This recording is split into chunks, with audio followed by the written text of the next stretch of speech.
नमस्कार दोस्तों। पीसीएसएम के अपने यूट्यूब परिवार में आप सभी का स्वागत है। अभी हम लोग एनसीईआरटी के 7th क्लास के साइंस को अध्ययन कर रहे हैं, जिसमें आज हम लोग अध्याय 2 का अध्ययन करेंगे। आज का टॉपिक होगा हमारा प्राणियों में पोषण। प्राणियों में जो पोषण जो होते हैं किस प्रकार से होते हैं उसके बारे में आज हम लोग अध्ययन करेंगे तथा हमारी परीक्षाओं के दृष्टिकोण से जो भी महत्वपूर्ण बिंदु होंगे उसको समझने का प्रयास भी करेंगे। क्लास शुरू करने से पहले आप लोगों को बता दें कि अगर आप लोग चैनल पर नए हैं तो चैनल को सब्सक्राइब कर लें तथा बेल आइकन को प्रेस कर लें, ताकि जब भी क्लास हो तो उसका नोटिफिकेशन आपको प्राप्त होता रहे। इस वीडियो का अगर आप शेयर करेंगे तो और भी अच्छा रहेगा, क्योंकि सबको जानकारी प्राप्त होती रहेंगी। तो चलिए आज की कक्षा हम लोग प्रारंभ करते हैं। क्या कह रहा है कि आपने अध्याय 1 में पढ़ा था। किस में पढ़ा था? आपने अध्याय 1 में पढ़ा है कि पादप पादप यानी पौधे जो होते हैं अपना भोजन प्रकाश संश्लेषण के द्वारा स्वयं बना सकते हैं। हम लोगों ने पिछली कक्षाओं में पढ़ा था कि पेड़ पौधे जो होते हैं अपना भोजन किस प्रकार बनाते हैं? प्रकाश संश्लेषण के द्वारा स्वयं बनाते हैं। परंतु प्राणी यानी जंतु जो होते हैं ऐसा नहीं कर पाते हैं। जंतु जो होते हैं, जितने भी जीव जंतु होते हैं, वो अपना भोजन स्वयं नहीं बनाते हैं। प्राणी अपना भोजन जो है प्रत्यक्ष अथवा अप्रत्यक्ष, प्रत्यक्ष अथवा परोक्ष का मतलब होता है अप्रत्यक्ष रूप से पौधों से प्राप्त करते हैं। प्राणी जो होते हैं अपना भोजन प्रत्यक्ष अथवा अप्रत्यक्ष रूप से पौधों से प्राप्त करते हैं। कुछ प्राणी सीधे ही पौधों का भक्षण कर देते हैं। कुछ प्राणी क्या होते हैं जो सीधे ही पौधों का भक्षण करते हैं, सीधे ही पेड़ पौधों को खा लेते हैं, जबकि कई अन्य उन जंतुओं को अपना आहार बनाते हैं जो पौधे खाते हैं। ठीक है, कुछ जंतु पौधों एवं जंतु दोनों को खाते हैं। कुछ जंतु जो होते हैं वो पौधों को तो खाते ही हैं, साथ ही साथ जंतु को भी खाते हैं। याद रखिए कि मानव सहित सभी जीवों को वृद्धि करने, शरीर को स्वस्थ एवं गतिशील बनाए रखने के लिए खाद्य पदार्थों की आवश्यकता होती है। क्या कह रहा है कि जितने भी जंतु होते हैं उन सभी को शरीर की वृद्धि के लिए किसकी आवश्यकता होती है? खाद्य पदार्थों की आवश्यकता होती है। यदि भोजन नहीं करेंगे तो क्या होगा? किसी भी जीव जंतु का शारीरिक विकास नहीं हो पाएगा। प्राणियों के पोषण में पोषक तत्वों की आवश्यकता आहार के अंतर्ग्रहण, भोजन ग्रहण करने की विधि और शरीर में इसके उपयोग की विधि सन्निहित है, यानी कि सम्मिलित है। ठीक है, आप कक्षा 6 में पढ़ चुके हैं कि खाद्य यानी कि भोजन के अनेक संघटक है। हमने क्या पढ़ा था पिछली वाली कक्षाओं में कि भोजन के क्या है? अनेक संघटक होते हैं। अब स्मरण कीजिए, यानी कि याद कीजिए और उनका नाम लिखने का प्रयास कीजिए। यदि आप लोग उन क्लासेज को नहीं देखें तो उन क्लासेज को एक बार देख लीजिए। कार्बोहाइड्रेट जैसे कुछ संगठक जटिल पदार्थ होते हैं। क्या कह रहा है कि कार्बोहाइड्रेट जैसे कुछ संगठक जो होते हैं क्या होते हैं? जटिल पदार्थ होते हैं। जटिल पदार्थ होते हैं। कौन? कार्बोहाइड्रेट। अनेक जंतु इन जटिल पदार्थों का उपयोग सीधे इसी रूप में नहीं करते हैं। अनेक जंतु जो होते हैं, कुछ अनेक जंतु जो होते हैं इन जटिल पदार्थों का उपयोग यानी कि कार्बोहाइड्रेट का उपयोग सीधे इसी रूप में नहीं कर सकते हैं। अतः उन्हें सरल पदार्थों में बदलना आवश्यक होता है। जब तक वो सरल पदार्थ में नहीं बदलेगा तब तक उनका उपयोग वो नहीं कर पाएंगे। जैसा निम्न आरेख द्वारा दिखाया गया है, जटिल खाद्य पदार्थों का सरल पदार्थों में क्या रूपांतरण किया गया है। यहाँ पे ये जटिल खाद्य पदार्थ है और यहाँ पे ये सरल पदार्थ में इसको क्या किया गया है? विभक्त किया गया है, विभाजित किया गया है। ठीक है, आगे देखते हैं हम लोग। परिवर्तित होना या टूटना विखंडन कहलाता है। ठीक है, कठोर पदार्थों का सरल पदार्थों में विखंडित होना या टूटना क्या कहलाता है? परिवर्तन होना, विखंडन कहलाता है। तथा इस प्रक्रम को पाचन कहते हैं। इस प्रक्रम को क्या कहते हैं? पाचन कहते हैं। जब हम लोग भोजन करते हैं तो वो क्या होता है? वो कठोर पदार्थ होता है। ठीक है, उसका विखंडन या हमारे शरीर में एंजाइम वगैरह सभी को मिलने के बाद में जो उसका विखंडन होता है उसी को तो पाचन कहते हैं। अब आइए आगे देखते हैं कि खाद्य जो है, खाद्य अंतर्ग्रहण की विभिन्न विधियां, खाद्य अंतर्ग्रहण की कौन कौन सी विधियां होती है उसके बारे में हम लोग अब अध्ययन करेंगे। भोजन के अंतर्ग्रहण की विधि विभिन्न जीवों में क्या होती है? भिन्न भिन्न होती है, अलग अलग प्रकार की होती है। मधुमक्खी एवं मरमर पक्षी, मधुमक्खी एवं मरमर पक्षी यानी कि हमिंग बर्ड, हमिंग बर्ड को मरमर पक्षी भी बोला जाता है। ठीक है, तो क्या कह रहा है कि मधुमक्खी एवं मरमर पक्षी पौधों का मकरंद चूसते हैं। मधुमक्खी को आप लोगों ने देखा होगा कि वो जितने भी फूल होते हैं उसके ऊपर बैठ करके मकरंद को चूसते हैं, उसका रस को चूसते हैं, ठीक है। मानव एवं कुछ अन्य जंतुओं में शिशु जो है माँ का दूध पीते हैं। मानव एवं कुछ अन्य जंतुओं में देखे होइएगा कि शिशु जो है अपने माँ का दूध पीते हैं। अजगर जैसे सर्प जो है वंश के प्राणी अपने शिकार को समूचा ही निगल जाते हैं। अजगर जो होते हैं अपने शिकार को क्या करते हैं, समूचा निगल जाते हैं, उसके बाद में उसको अपने पेट में जो है पाचन करते हैं। कुछ जलीय प्राणी अपने आसपास पानी में तैरते हुए खाद्य कणों को छान करके उसका क्या करते हैं, भक्षण कर लेते हैं। अब आइए क्रियाकलाप 2.1 को हम लोग देखते हैं। क्या कह रहा है कि सारणी 2.1 में दिए गए जंतुओं के भोजन के प्रकार एवं पोषण प्राप्त करने की विधि कौन कौन सी है, ठीक है। जंतुओं के भोजन के प्रकार एवं पोषण प्राप्त करने की कौन कौन सी विधि है। अब जैसे यहाँ पे देखिए अंतर्ग्रहण की विभिन्न विधियाँ दिया हुआ है। जैसे जंतु का नाम दिया हुआ है घोंघा, चींटी, चील, मरमर पक्षी, जू, मच्छर, तितली, मक्खी। ये सब जो होता है अपना भोजन किस प्रकार ग्रहण करते हैं और कौन कौन सी विधि से करते हैं, इसको आपको समझना है और आप लिखने का प्रयास कीजिएगा। आहार की विधि जो है छीलना, चबाना, काटना, पकड़ना तथा निगलना, साइफनी, स्पंजी चूषण। इनमें से क्या है, इन सारे ऑप्शनों में से आपको चुन करके ऊपर जो ये खंड दिया हुआ है इसमें आपको लिखना है कि किसके द्वारा कौन सी विधि के प्रकार, कौन से प्रकार के द्वारा ये जितने भी जंतु हैं वो अपना भोजन को ग्रहण करते हैं। आगे आइए देखते हैं क्या कह रहा है। आगे कह रहा है कि अद्भुत सत्य। अद्भुत सत्य क्या है, ये आपका स्टार फिश का दिया हुआ चित्र। ये जो दिख रहा है ये स्टार फिश है, ठीक है। कह रहा है कि स्टार फिश जो होता है तारा मछली जिसको बोलते हैं, स्टार फिश मतलब उसको तारा मछली भी बोला जाता है। कैल्शियम कार्बोनेट के कठोर कवच वाले जंतुओं का आहार करती है। स्टार फिश जो होते हैं यानी कि तारा मछली जो होती है वो कैल्शियम कार्बोनेट के कठोर कवच वाले जंतुओं का क्या करते हैं, आहार करते हैं, ठीक है। कवच खोलने के बाद यह अपने मुख से अपना आमाशय बाहर निकालते हैं। कवच खोलने के बाद यह अपने मुख से अपना आमाशय क्या करते हैं, बाहर निकालते हैं तथा जंतु के कोमल भागों को खाती है। आमाशय वापस शरीर में चला जाता है तथा आहार धीरे धीरे पचता रहता है, ठीक है। प्रेक्षण सारणी 2.1 में लिखना है। आप देखेंगे कि सारणी के नीचे लिखी गई खाद्य अंतर्ग्रहण की विधियां उन विधियों का विवरण लिखने में सहायक है जिन्हें जंतु भोजन का अंतर्ग्रहण करते हैं। अब आइए मानव में पाचन किस प्रकार से होता है इसको हम लोग देखने का प्रयास करते हैं। हम अपने मुख द्वारा भोजन का अंतर्ग्रहण करते हैं। हम अपने किसके द्वारा, हम अपने मुख के द्वारा भोजन का अंतर्ग्रहण करते हैं। भोजन ग्रहण करने की सबसे शुरुआत विधि क्या होती है, शुरुआत स्थान कौन सा होता है, मुख होता है हमारा, ठीक है। इसे पचाते हैं तथा फिर उसका उपयोग करते हैं और आहार का बिना पचा भाग मल के रूप में निष्कासित किया जाता है।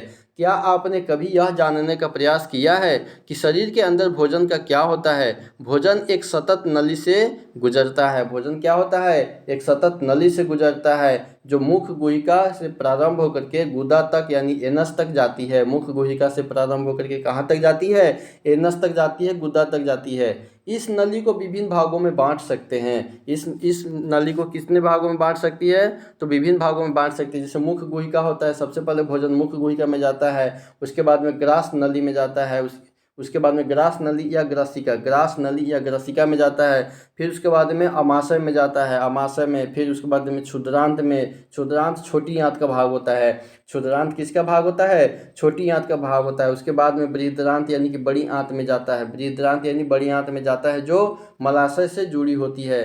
तथा उसके बाद में मल द्वार अथवा गुदा द्वारा जो है यह बाहर निकल जाता है। तो इसको आपको याद रखना, ये परीक्षाओं में बहुत यानी कि महत्वपूर्ण है, ये बहुत पूछा जाता है, ठीक है। इसको सजाने के लिए दे दिया जाता है। तो मुख गुहिका, उसके बाद में ग्रास नली या ग्रसिका, फिर अमाशय हो जाएगा, फिर क्षुद्रांत हो जाएगा, क्षुद्रांत यानी छोटी आंत, उसके बाद में बृहदांत यानी बड़ी आंत में जाता है जो मलाशय से जुड़ा होता है। बड़ी आंत जो होता है, बृहदांत जो होता है मलाशय से जुड़ा होता है तथा उसके बाद में मल द्वार या गुदा द्वारा जो ये बाहर निकल जाता है। क्या यह बहुत लंबा मार्ग नहीं है।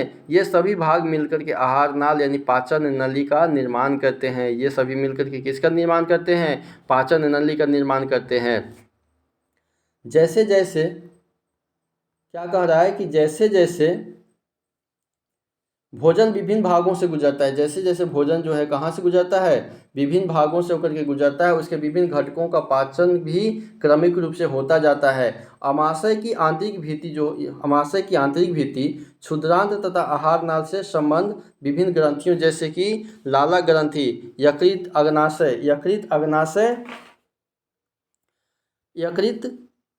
अग्नाशय पाचक रस स्रावित करती है। क्या कह रहा है कि आमाशय की आंतरिक भित्ति जो होता है, आमाशय की आंतरिक भित्ति क्षुद्रांत तथा आहार नाल से संबंधित होता है, विभिन्न ग्रंथियां जैसे कि लाला ग्रंथि होता है, लाल ग्रंथि इसी को बोलते हैं, उसके बाद में यकृत होता है, उसके बाद में अग्नाशय होता है। अग्नाशय पाचक रस स्रावित करती है। क्या करती है? पाचक रस स्रावित करती है। पाचक रस जटिल पदार्थों को, क्या कह रहा है कि पाचक रस जो होता है जटिल पदार्थों को उनके सरल रूप में बदल देते हैं। पाचक रस जो होता है, हमारे अग्नाशय से निकलने वाले पाचक रस जो होता है HCl निकलता है हमारे अग्नाशय से। कौन सा निकलता है?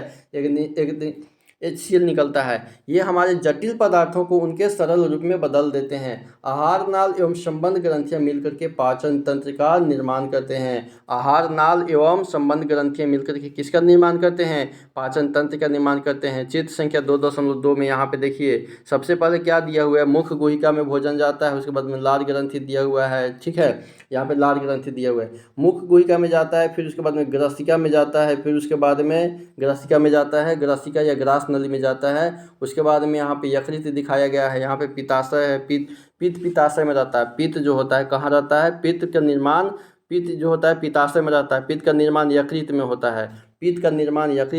लेकिन पित्त जो होता है पित्ताशय में जमा होता है। ठीक है, यहाँ पे अमाशय दिया हुआ है, यहाँ पे अग्नाशय दिया हुआ है। इंसुलिन का स्राव कहाँ से होता है? इंसुलिन का स्राव अग्नाशय से होता है। ठीक है, उसके बाद में क्षुद्रांत दिया हुआ है, यहाँ पे बृहद्रांत दिया हुआ है। ठीक है, उसके बाद में मलाशय और गुदा दिया हुआ है। ये हमारा मानव पाचन तंत्र का भाग दिया हुआ है। ठीक है, उसके बाद में चलिए आगे आइए अब हम जाने कि आहार नाल के विभिन्न भागों में भोजन का क्या होता है। मुख एवं मुख गुहिका भोजन का अंतर्ग्रहण जो होता है किसके द्वारा होता है? मुख द्वारा होता है। भोजन का अंतर्ग्रहण जो होता है मुख द्वारा होता है। आहार को शरीर के अंदर लेने की क्रिया अंतर्ग्रहण कहलाती है। आहार को शरीर के अंदर लेने की क्रिया क्या कहलाती है? अंतर्ग्रहण कहलाती है। ठीक है, हम दांतों की सहायता से भोजन को चबाते हैं। हम क्या करते हैं? किसकी सहायता से? तो हम दांतों की सहायता से भोजन को चबाते हैं तथा यांत्रिक विधि द्वारा उसे छोटे छोटे टुकड़ों में पीस डालते हैं। प्रत्येक दांत मसूड़ों के बीच अलग अलग गर्तिका यानी सॉकेट में धंसा होता है, जैसा कि चित्र संख्या 2.3 में हम लोग अभी देखेंगे, यहाँ पे दिखाया गया है। हमारे दांतों की आकृति भिन्न भिन्न प्रकार की होती है। हमारे दांतों की आकृति क्या होती है? भिन्न भिन्न होती है तथा उनके कार्य भी अलग अलग होते हैं। इसके अनुसार उन्हें अलग अलग नाम भी दिया हुआ है। ठीक है, दांत को अभी हम लोग देखेंगे। कह कि अपने हाथ धोइए। चित्र क्रियाकलाप 2.2 को देखते हैं। कह कि अपने हाथ को धोइए। अपने हाथ को क्या कीजिए? धोइए, और दर्पण में देखते हुए अपने दांतों की गणना कीजिए। अपनी तर्जनी से दांतों को छू करके महसूस कीजिए। आपके मुख से कितने प्रकार के दांत है? आपके मुख में कितने प्रकार के दांत होते हैं? हमारे मुख में कितने होते हैं?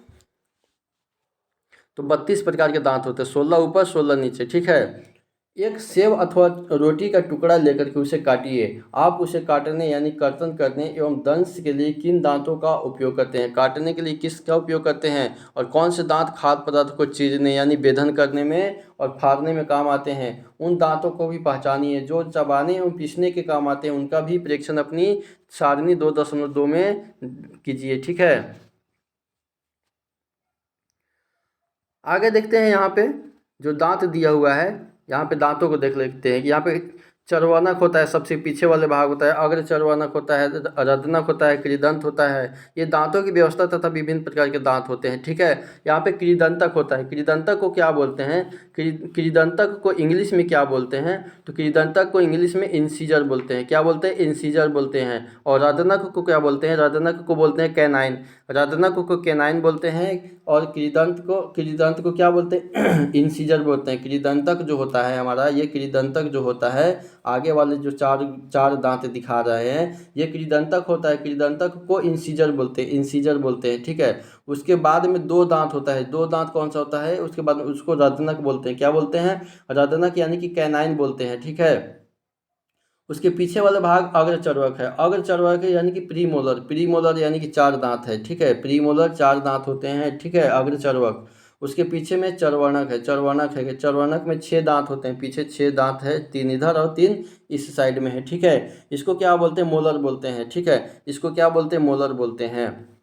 तो incisor, canine, premolar, molar. Incisor, canine, premolar, molar, ठीक है। कैसे दांत का श्रृंखला कैसे है? इंसीजर, इंसीजर, केनाइन, प्रीमोलर और मोलर। इंसीजर, केनाइन और प्रीमोलर और मोलर होता है, ठीक है। आईसीपीएम, आईसीपीएम इसको याद रखिएगा, इंसीजर, केनाइन, प्रीमोलर और मोलर। हमारे मुख में लाला ग्रंथि होती है। हमारे मुख में क्या होती है? लाला ग्रंथि यानी कि लाल ग्रंथि होती है जो लाला रस स्रावित करती है, यानी कि लाल स्रावित करती है। मुख में लाल ग्रंथि होती है जो लाल का स्रावन करती है। क्या आप जानते हैं कि लाला रस का भोजन पर क्या प्रभाव पड़ता है? अब आइए इसका पता लगाते हैं कि लाल ग्रंथि का भोजन पर क्या प्रभाव पड़ता है। दांतों के प्रकार एवं उनके कार्य को लिखना है कि कर्तन एवं दंशन वाले दांत जो होता है कौन सा काम आता है, चीरने एवं फाड़ने में कौन सा दांत का प्रयोग होता है, चबाने एवं पीसने में कौन से दांत का प्रयोग होता है, ठीक है, उसको आप लिखना है। आगे देखते हैं कि दूध के दांत तथा अस्थाई दांत, दूध के दांत तथा अस्थाई दांत कौन कौन सा होता है। कह रहा है कि क्या आपको याद है कि कुछ वर्ष पूर्व आपके दांत गिरने लगे थे? हमारे दांतों का प्रथम सेट शैशव काल में निकलता है तथा लगभग 8 वर्ष की आयु तक ये सभी दांत गिर जाते हैं। इन्हें दूध के दांत कहते हैं, इन्हें दूध के दांत कहते हैं, ठीक है। इन दांतों के स्थान पर दूसरे दांत भी निकलते हैं जिन्हें अस्थाई दांत कहते हैं। दूध के दांत के स्थान पर दूसरे दांत निकलते हैं जिन्हें अस्थाई दांत कहते हैं। सामान्य स्वस्थ व्यक्ति के अस्थाई दांत पूरे जीवन भर बने रहते हैं, तथापि वृद्धावस्था में ये प्रायः क्या होते हैं? गिरने लगते हैं। अब आइए क्रियाकलाप यहाँ पे 2.3 को देखते हैं। कह रहा है कि दो परखनलियाँ लीजिए, उन्हें ए तथा बी चिन्हित कीजिए। परखनली ए में 1 चम्मच उबले चावल डालिए। 1 चम्मच उबले चावल मुख में लेकर के 3 से 5 मिनट तक चबाइए तथा इन्हें दूसरी परखनली बी में लीजिए और दोनों परखनलियों में 3 से 4 ml जल डालिए। अब दोनों परखनलियों को आयोडीन परीक्षण कीजिए। यहाँ पे आयोडीन का परीक्षण किया हुआ है, ठीक है।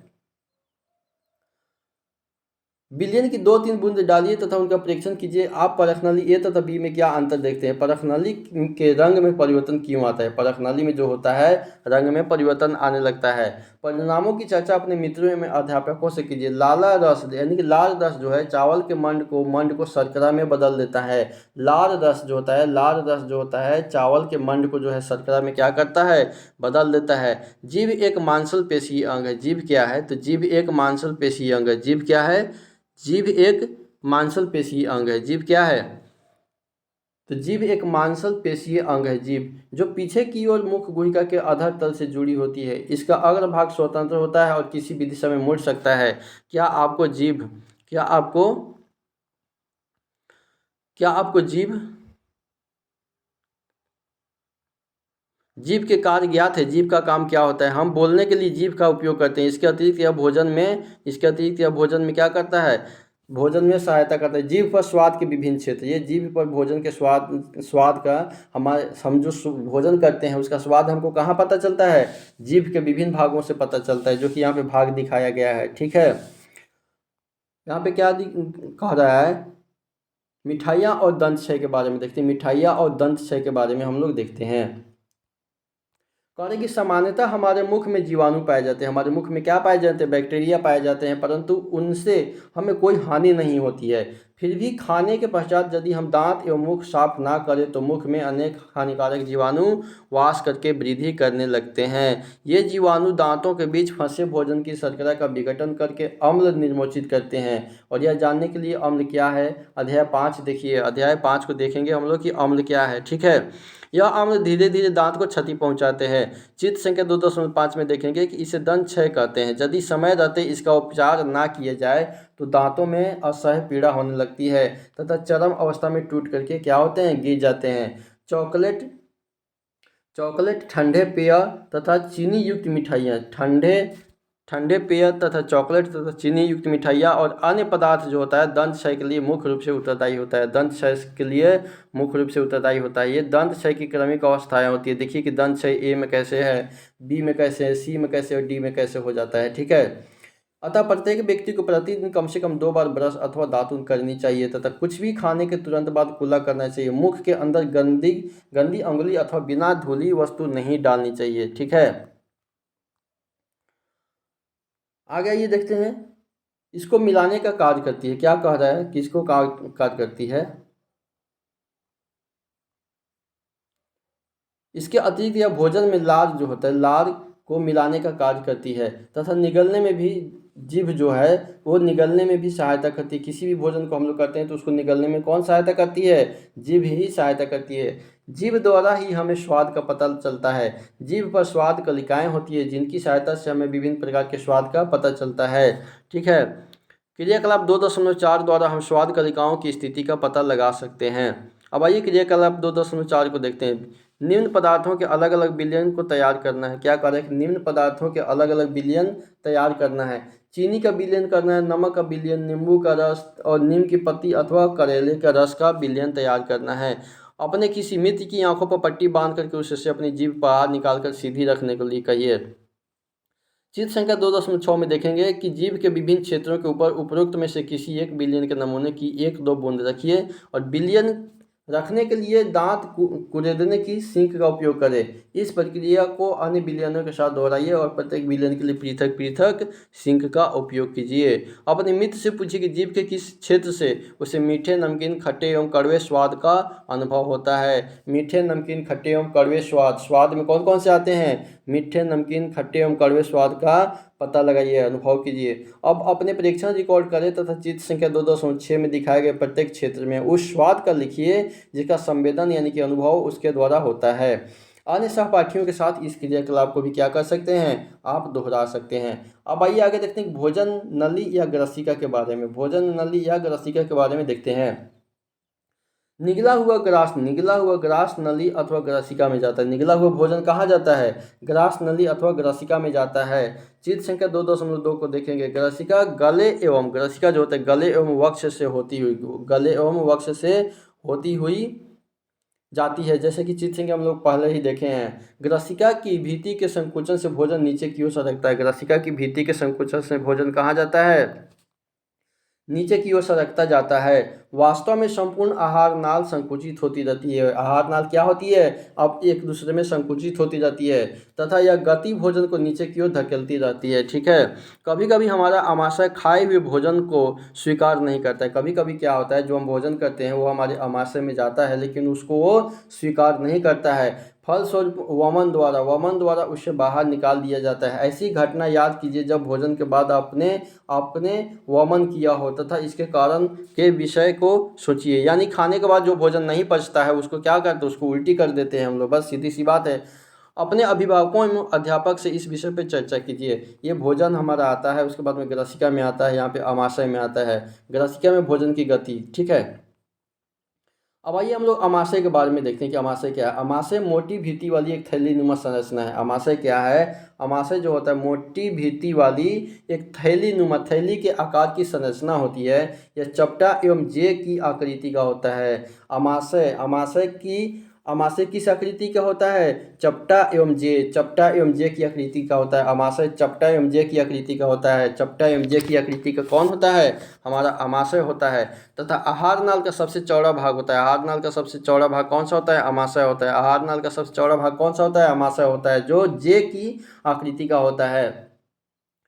यह एक और ग्रसिका यानी कि ग्रास नली से खाद्य पदार्थ प्राप्त करता है तथा दूसरी ओर क्षुद्रांत में खुलता है। एक और आमाशय जो होता है, एक और ग्रसिका यानी कि ग्रास नली से खाद्य प्राप्त करता है तथा दूसरी ओर क्षुद्रांत में क्या होता है, क्षुद्रांत में खुलता है। आइए इसको देखते हैं कि ये क्या कह रहा है। यहाँ पे क्या कह रहा है, कह रहा है कि कभी कभी जब आप जल्दी जल्दी खाना खाते हैं अथवा खाते समय बात करते हैं तो आपको खांसी उठती है या हिचकी आती है अथवा घुटन का अनुभव होता है, या खाद्य कणों के श्वास नली में प्रवेश करने के कारण होता है। जब इसीलिए कहा जाता है कि खाना खाते वक्त बात नहीं करना चाहिए। श्वास नली नासिका से आने वाली वायु को फेफड़े तक ले जाती है। श्वास नली जो होती है हमारी नासिका से आने वाली वायु को कहाँ ले जाती है? फेफड़ों तक ले जाती है। यह ग्रसिका के साथ साथ चलती है, ग्रसिका के साथ साथ चलती है। परंतु ग्रसनी में वायु एवं भोजन मार्ग एक ही होते हैं। ग्रसनी में वायु एवं भोजन मार्ग क्या होते हैं? एक ही होते हैं। फिर भोजन को श्वास नली में प्रवेश करने से किस प्रकार रोका जा सकता है? जब एक ही प्रकार का होता है तो भोजन निगलने के समय एक मांसल रचना वाल्व का कार्य करती है। भोजन निगलने के समय एक मांसल जो होती है, मांसल रचना वाल्व का कार्य करती है, जो श्वास नली को ढक लेती है, ठीक है, ढक्कन की तरह काम करती है तथा भोजन को ग्रसनी में भेज देता है। संयोगवश यदि भोजन के कण श्वास नली में प्रवेश कर जाते हैं तो हमें घुटन का अनुभव होता है तथा हिचकी आती है या फिर क्या होती है? खांसी होती है। आगे देखते हैं कि आमाशय का आंतरिक स्तर। आमाशय का आंतरिक स्तर यानी सतह जो होता है श्लेष्मल हाइड्रोक्लोरिक अम्ल तथा पाचक रस स्रावित करता है। आमाशय जो होता है, आमाशय से कौन सा पाचक रस स्रावित होता है? तो श्लेष्मल हाइड्रोक्लोरिक अम्ल तथा पाचक रस स्रावित होता है। श्लेष्मल आमाशय के आंतरिक स्तर को सुरक्षा प्रदान करता है। श्लेष्मल जो होता है आमाशय के आंतरिक स्तर को क्या करता है? सुरक्षा प्रदान करता है। अम्ल जो होता है अनेक ऐसे जीवाणुओं को नष्ट करता है जो भोजन के साथ वहां तक पहुंच जाता है। कहां तक? आमाशय तक पहुंच जाता है। आमाशय तक जो जीवाणु युक्त भोजन होती है उसको कौन सा नष्ट करता है? अम्ल नष्ट कर देता है। साथ ही यह माध्यम को अम्लीय बनाता है, या जो भोजन के माध्यम को क्या बनाता है? अम्लीय बनाता है, जिससे पाचक रसों को क्रिया करने में सहायता मिलती है। पाचक रस यानी कि जठर रस जो होता है प्रोटीन को सरल पदार्थों में विघटित कर देता है। पाचक रस यानी कि जठर रस जो होता है प्रोटीन को सरल पदार्थों में क्या करता है? विघटन कर देता है। अब आइए क्षुद्रांत के बारे में हम लोग देखते हैं। क्षुद्रांत के बारे में देखते हैं। क्षुद्रांत लगभग 7.5 मीटर लंबी अत्यधिक कुंडलित नली होती है। क्षुद्रांत जो होती है लगभग 7.5 मीटर लंबी अत्यधिक कुंडलित नली होती है। यह यकृत एवं अग्नाशय से स्राव प्राप्त करती है। हमारा क्षुद्रांत जो होता है यह यकृत एवं अग्नाशय से स्राव प्राप्त करती है। इसके अतिरिक्त इसकी भित्ति से भी कुछ रस स्रावित होते रहते हैं। क्षुद्रांत यानी कि छोटी आंत और बृहदांत यानी कि बड़ी आंत होता है, ठीक है। छोटी आंत 7.5 मीटर लंबी होती है जो यकृत एवं अग्नाशय से स्रावित करती रहती है, ठीक है। यहाँ पे क्या दिया हुआ है इसको देखेंगे, पहले यहाँ पे देख लेते हैं। यकृत जो होता है हमारा गहरे लाल भूरे रंग की ग्रंथि होती है। यकृत क्या होती है? यकृत जो होती है हमारे लीवर जिसको बोलते हैं, लाल भूरे रंग की ग्रंथि होती है। लाल भूरे रंग की ग्रंथि होती है, यकृत ग्रंथि है, ठीक है, जो उदर यानी पेट के ऊपरी भाग में दाहिनी ओर अवस्थित होती है। यकृत कहाँ होती है? उदर यानी पेट के दाहिनी ओर अवस्थित होती है, दाहिने भाग में यकृत होता है। यह शरीर की सबसे बड़ी ग्रंथि है। शरीर की सबसे बड़ी ग्रंथि क्या है? यकृत है। शरीर की सबसे बड़ी ग्रंथि क्या है? यकृत है। शरीर की सबसे बड़ी ग्रंथि क्या है? यकृत है। और शरीर की सबसे बड़ा अंग क्या है? त्वचा है। त्वचा है, स्किन। शरीर का सबसे बड़ा अंग त्वचा स्किन है। यह पित्त रस स्रावित करती है। यकृत किसका स्रावन करती है? पित्त रस का स्राव कौन करता है? यकृत। पित्त रस का स्राव यकृत करता है, जो एक थैली में संग्रहित होता रहता है, इसे पित्ताशय कहते हैं। पित्त रस जो होता है पित्ताशय में संग्रहित होता है, लेकिन पित्त रस का स्राव कहाँ से होता है? यकृत से होता है। पित्त का निर्माण यकृत से होता है, पित्त का स्राव यकृत से होता है, लेकिन पित्त जो है पित्ताशय में संग्रहित होता है। चित्र संख्या 2.2 में देखेंगे, पित्त रस वसा के पाचन में महत्वपूर्ण भूमिका निभाता है। पित्त रस, या इसको देखिए, पित्त रस जो होता है वसा यानी फैट के पाचन में महत्वपूर्ण भूमिका निभाता है। पित्त रस जो होता है वसा के पाचन में यानी फैट के पाचन में महत्वपूर्ण भूमिका निभाता है। कौन? पित्त रस। अग्नाशय जो होता है हमारा, अग्नाशय जो होता है हल्के पीले रंग की बड़ी ग्रंथि है। हल्के पीले रंग की बड़ी ग्रंथि अग्नाशय, ठीक है, जो अमाशय के ठीक नीचे स्थित होता है। अग्नाशयी रस जो होता है, अग्नाशयी रस कार्बोहाइड्रेट्स एवं प्रोटीन पर क्रिया करता है, ठीक है। अग्नाशय जो होता है, अग्नाशयी रस कार्बोहाइड्रेट एवं प्रोटीन पर क्रिया करता है तथा इनको उनके सरल रूप में परिवर्तित कर देता है। आंशिक रूप से पचा भोजन अब क्षुद्रांत के निचले भाग में पहुंचता है। आंशिक रूप से पचा भोजन कहने का मतलब क्या हुआ कि थोड़े थोड़े जो रूप में जो पचा हुआ भोजन होता है अब कहाँ जाता है? क्षुद्रांत के निचले भाग में पहुंचता है, जहाँ आंत रस पाचन क्रिया को पूर्ण कर देता है। कार्बोहाइड्रेट सरल शर्करा जैसे कि ग्लूकोज, कार्बोहाइड्रेट जो कह रहा है सरल शर्करा जैसे कि ग्लूकोज में परिवर्तित हो जाते हैं। वसा, वसा अम्ल एवं ग्लिसरॉल में तथा प्रोटीन एमिनो अम्ल में परिवर्तित हो जाते हैं। कार्बोहाइड्रेट किस में परिवर्तित हो जाता है? कार्बोहाइड्रेट सरल शर्करा जैसे कि ग्लूकोज में, कार्बोहाइड्रेट ग्लूकोज में परिवर्तित हो जाते हैं। वसा जो होता है वसा अम्ल एवं ग्लिसरॉल में परिवर्तित हो जाते हैं। वसा जो होता है हमारा वसा अम्ल एवं ग्लिसरॉल में परिवर्तित हो जाते हैं तथा प्रोटीन जो है हमारा एमिनो अम्ल में परिवर्तित हो जाता है, प्रोटीन एमिनो अम्ल में परिवर्तित हो जाता है। ठीक है, कार्बोहाइड्रेट ग्लूकोज में, वसा जो होता है वसा अम्ल एवं ग्लिसरॉल में तथा प्रोटीन अमीनो अम्ल में परिवर्तित हो जाता है। इसको याद रखिएगा आप लोग। यहाँ पे क्या दिया हुआ है, यहाँ पे एक विलक्षण दुर्घटना द्वारा आमाशय की कार्य प्रणाली की खोज हुई थी। सन 1822 ईस्वी में एलेक्सिस सेंट मार्टिन नामक व्यक्ति गोली लगने के कारण बुरी तरह से घायल हुआ था। गोली से वक्ष क्षतिग्रस्त हो गया था तथा आमाशय में एक छिद्र हो गया था। उसे विलियम ब्लूमांट नामक अमेरिकी सैनिक चिकित्सक के पास ले जाया गया। चिकित्सक ने उसकी जान तो बचा ली परंतु वह आमाशय का छिद्र भली भांति बंद ना कर सका तथा उसने छिद्र को पट्टी से ढक दिया, जैसा कि चित्र संख्या 2.8 में दिखाया गया है। ब्यूमॉन्ट को छिद्र में से आमाशय के अंदर झांकने का दुर्लभ अवसर प्राप्त हुआ। उसने कुछ रोचक परीक्षण किया और ब्यूमॉन्ट ने देखा कि आमाशय जो है भोजन का मंथन कर रहा था। इसकी भीति से तरल स्रावित हो रहा था जो भोजन को पचा सकता था। उसने यह भी देखा कि आमाशय क्षुद्रांत में तभी खुलता है जब आमाशय में भोजन का पाचन पूरा हो जाता है। ठीक है, भगवान कितनी अच्छा से बनाया हुआ है। अब आइए क्षुद्रांत में अवशोषण को देखते हैं। क्षुद्रांत में अवशोषण के बारे में देखते हैं। पचा हुआ भोजन क्या कह रहा है? पचा हुआ भोजन अवशोषित होकर के क्षुद्रांत की भित्ति में स्थित रुधिर वाहिकाओं में चला जाता है। इस प्रक्रम को अवशोषण कहते हैं। इस प्रक्रम को क्या कहते हैं? अवशोषण कहते हैं। क्षुद्रांत की आंतरिक भित्ति पर अंगुली के समान उभरी हुई संरचना होती है जिसे दीर्घरोम अथवा रसांकुर कहते हैं। क्षुद्रांत की आंतरिक भित्ति पर अंगुली के समान उभरी हुई संरचना होती है जिसे दीर्घरोम अथवा रसांकुर कहते हैं। दीर्घरोम अथवा रसांकुर कहते हैं। क्या आप अनुमान लगा सकते हैं कि दीर्घरोम की आंत्र में क्या भूमिका होती है? दीर्घरोम जो होता है पचे हुए भोजन के अवशोषण हेतु तल क्षेत्र को बढ़ा देता है। दीर्घरोम जो होता है पचा हुआ जो भोजन होता है उसके अवशोषण के लिए, उसकी चूषण करने के लिए तल क्षेत्र जो होता है क्या होता है? उसकी आकार बढ़ा देता है, वृद्धि कर देता है। प्रत्येक दीर्घरोम में सूक्ष्म रुधिर वाहिकाओं का जाल फैला रहता है। दीर्घरोम की सतह से पचे हुए भोजन का अवशोषण होता है। दीर्घरोम की सतह से पचे हुए भोजन का अवशोषण होता है।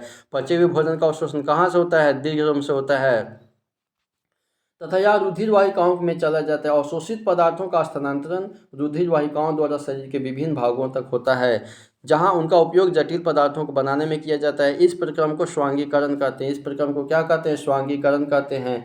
कोशिकाओं में उपस्थित ग्लूकोज का विघटन ऑक्सीजन की सहायता से कार्बन डाइऑक्साइड एवं जल में होता है। क्या कर रहा है? कोशिकाओं में उपस्थित ग्लूकोज का विघटन जो है ऑक्सीजन की सहायता से, ग्लूकोज का विघटन किसकी सहायता से? ऑक्सीजन की सहायता से कार्बन डाइऑक्साइड एवं जल में होता है और ऊर्जा मुक्त होती है।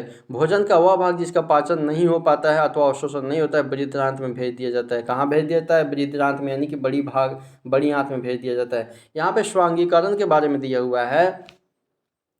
क्या कह रहा है कि अवशोषित पदार्थों का स्थानांतरण रुधिर वाहिकाओं द्वारा शरीर के विभिन्न भागों तक होता है जहां उनका उपयोग जटिल पदार्थों को बनाने में किया जाता है। इस प्रक्रम को स्वांगीकरण कहते हैं। इस प्रक्रम को स्वांगीकरण कहते हैं। ठीक है, जटिल पदार्थों को बनाने में जो रुधिर वाहिकाओं द्वारा जो शरीर के विभिन्न भागों में जो भोजन जाता है वो जटिल पदार्थ में बनाने की प्रक्रिया को स्वांगीकरण कहते हैं। ठीक है, अब आइए बृहदान्त्र के बारे में पढ़ते हैं। बृहदान्त्र बड़ी आंत, बृहदान्त्र यानी बड़ी आंत, बृहदान्त्र यानी बड़ी आंत, क्षुद्रांत यानी छोटी आंत, क्षुद्रांत यानी छोटी आंत, बृहदान्त्र यानी बड़ी आंत, क्षुद्रांत यानी छोटी आंत।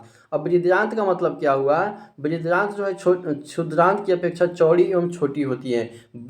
नाम है बृहदान्त्र बड़ी आंत, लेकिन ये छोटी आंत की अपेक्षा छोटा होता है। लगभग 1.5 मीटर लंबी होती है। लगभग कितनी होती है? बड़ी आंत 1.5 मीटर लंबी होती है। छोटी आंत कितना? 7.5 मीटर लंबी होती है। तो बृहदान्त्र 1.5 मीटर लंबी लगभग होती है। इसका मुख्य कार्य जो होता है जल एवं कुछ लवणों का अवशोषण करना। बड़ी आंत का मुख्य काम क्या होता है? जल एवं कुछ लवणों का अवशोषण करना। जल एवं लवण का अवशोषण करना किसका काम होता है? बड़ी आंत का भाग होता है। बड़ी आंत का बृहदान्त्र यानी बड़ी आंत का भाग होता है। ठीक है, कार्य जल एवं कुछ लवणों का अवशोषण करना होता है। बचा हुआ अपचित पदार्थ, बचा हुआ अपचित और बिना पचा हुआ पदार्थ जो होता है मलाशय में चला जाता है तथा अर्ध ठोस मल के रूप में रहता है। समय समय पर क्या कह रहा है कि समय समय पर गुदा द्वारा यह मल बाहर निकाल दिया जाता है, इसे निष्कासन करते हैं। अब आइए घास खाने वाले जंतुओं में पाचन कैसे होता है। घास जो खाते हैं उन जंतुओं में पाचन किस प्रकार से होता है उसको देखते हैं। क्या आपने गाय भैंस तथा घास खाने वाले शाकाहारी अन्य जंतुओं को देखा है? वे उस समय भी लगातार जुगाली करते रहते हैं जब वे खाना नहीं खाते होते हैं। वास्तव में वे पहले घास को जल्दी जल्दी निगल करके आमाशय में क्या करते हैं, आमाशय के एक भाग में भंडारित कर लेते हैं तथा यह भाग रुमेन प्रथम आमाशय कहलाता है। यह भाग क्या कहलाता है? रुमेन।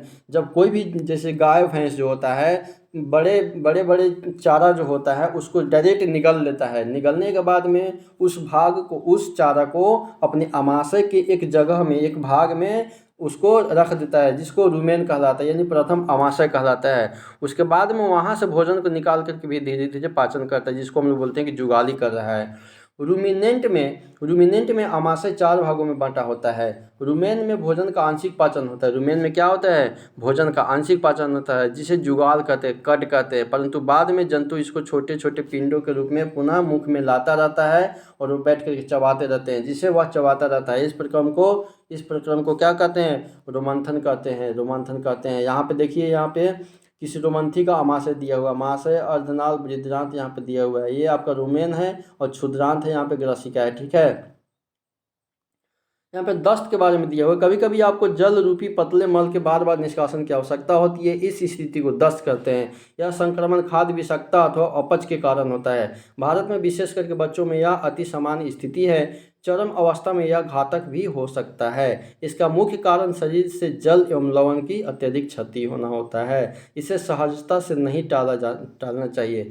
चिकित्सक के पास जाने से पूर्व ही रोगी को उबाल करके ठंडा किए हुए जल में 1 चुटकी नमक एवं चीनी घोल मिला करके पिलाना चाहिए। इसे जीवन रक्षक घोल को अथवा ORS भी कहते हैं।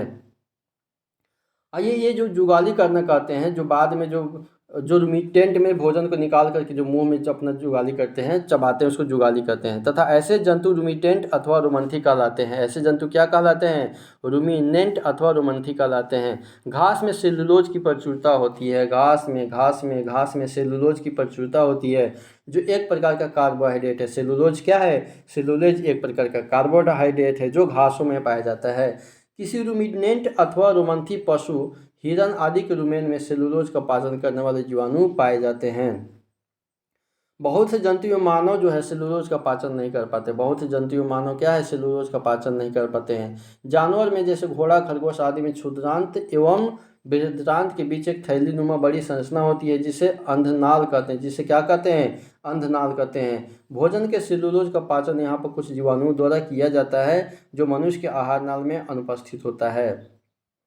आगे क्या करें कि अब तक आपने उन अंगुलियों के विषय में पढ़ा था जिनमें अभी तक आपने उन जंतुओं के विषय में पढ़ा था जिनमें पाचन तंत्र पाया जाता है। परंतु ऐसे बहुत से सूक्ष्म प्राणी जिनमें ना तो मुख होता है और ना ही पाचन तंत्र होता है, फिर वे किस प्रकार से भोजन का अंतर ग्रहण करते हैं तथा उसका पाचन कैसे करते हैं, खंड 2.4 में देखेंगे कि भोजन ग्रहण करने की एक अन्य रोचक विधि के बारे में हम लोग अध्ययन करेंगे। अब आइए आगे देखते हैं कि अमीबा में संभरण एवं पाचन। अमीबा में जो संभरण एवं पाचन कैसे होता है। अमीबा जो होता है जलाशयों में पाए जाने वाला एक कोशिक जीव है। अमीबा जो है जलाशय में पाए जाने वाला एक कोशिक जीव है, एक कोशीय जीव है अमीबा। अमीबा की कोशिका में एक कोशिका झिल्ली होती है। अमीबा की कोशिका में क्या होती है? एक कोशिका झिल्ली होती है, जो एक गोल सघन केंद्रक एवं कोशिका द्रव में बुलबुले के समान अनेक धानियाँ होती है। चित्र संख्या 2.10 में देखेंगे। अमीबा निरंतर अपनी आकृति एवं स्थिति क्या करता है? बदलता रहता है। यह एक अथवा अधिक अंगुली के समान प्रवर्धन निकालता रहता है, जिन्हें पदाव यानी कि कृत्रिम पाँव कहते हैं, जो इन्हें गति देने एवं भोजन को पकड़ने में क्या करते हैं? सहायता करते हैं। अमीबा कुछ सूक्ष्म जीवों का आहार करता है। जब इसे भोजन का आभास होता है तो यह खाद्य कण के चारों ओर पदार्थ विकसित कर लेते हैं, उसे निगल लेता है। खाद्य पदार्थ उसकी खाद्य धानी में फंस जाते हैं। ये देखिए आपका अमीबा को दिखाया गया है।